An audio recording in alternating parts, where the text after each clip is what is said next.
Today we want to look at assembling duals, also known as doubles or twins. In order to do this, it really helps to have a Dive Right Dual t-shirt like Joey's sporting there. Then we just want to take the tanks and remove the valves first. These should unscrew easily by hand. You may have to smack them first in order to get them going, but then they should turn out easily. You'll also have to disassemble the manifold that you have.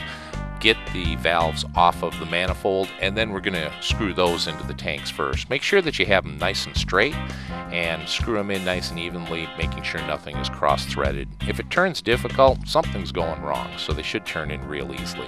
After they're all the way down, tighten it as tight as you can by hand, and then we use the official torquing method of smack it. Then just orient your two tanks so they're parallel to each other in preparation for the isolator valve to go between the valves. But first we want to lube up the isolator valve, any of the exposed O-rings on it, the threads, and use an appropriate lube. A lot of people like crystal lube, especially if they're going to be running high levels of oxygen above 40%, nitrox, etc. When you put the isolator valve in there, as soon as you start turning it, if it's oriented properly, it should start drawing the two tanks together. In order to make sure it's oriented properly, you'll notice that the nuts on the isolator valve, one of them has a little groove going around it. That one is going to go toward the right-hand side tank, the tank that would be on the diver's right, and in the position we're showing here in the video, it's on the right. You can see the little cuts at the end of the nuts there. That's the one that goes to the right. So if you've oriented it that way and spin in the direction that we're showing, the tank should draw together and the valve will just thread in at both sides. Don't tighten this too tight at this point, because we will do our final adjusting and tightening after we put our tank bands on. To install the tank bands, pull the tanks off the edge of the table a little bit, and then you just grab the first tank band and slide it on to the bottom of the tanks. Work it all the way up until it ends up being just below where the curve of the tank starts. That's going to be the position for our first tank bands. Then what we want to do is grab the second tank band and run that on from the bottom, but we want to know how far to take it, so have a tape measure handy. We're going to slide this on, and then we will measure the holes. Between the two holes, we should have exactly 11 inches. Hey, you know, one thing I was just thinking of, when we said we were dealing with twins today, you didn't think we were talking about this, did you? Okay. Well, I guess we better get back to our doubles then. Now there's two types of options for the bolts that you get with a band kit. One uses standard bolts, the other one uses threaded rod. If you're using the threaded rod kind, you want to make sure that nuts screw on easily on both ends of the rod.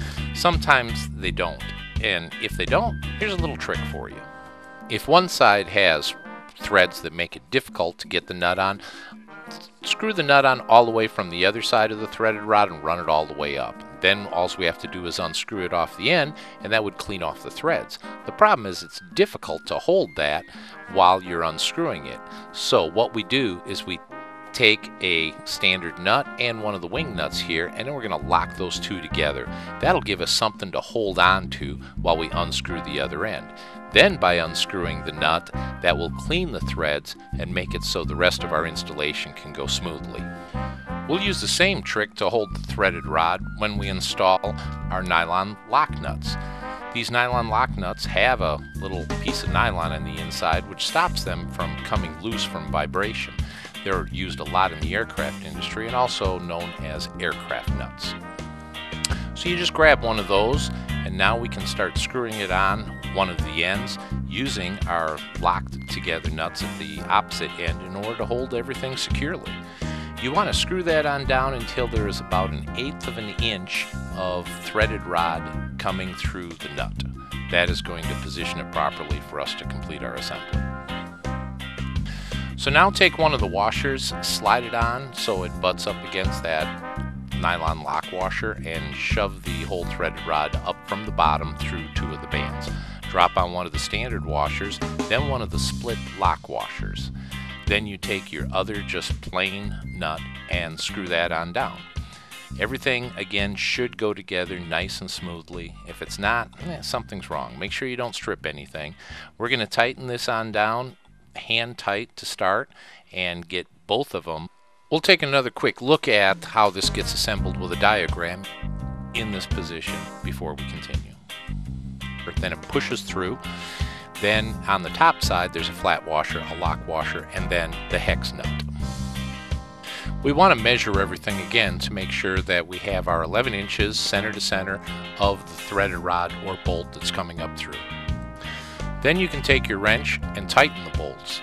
Now it's important as you're tightening these to also take and twist the valve back and forth and make sure that nothing is binding in there. It should actually still move freely.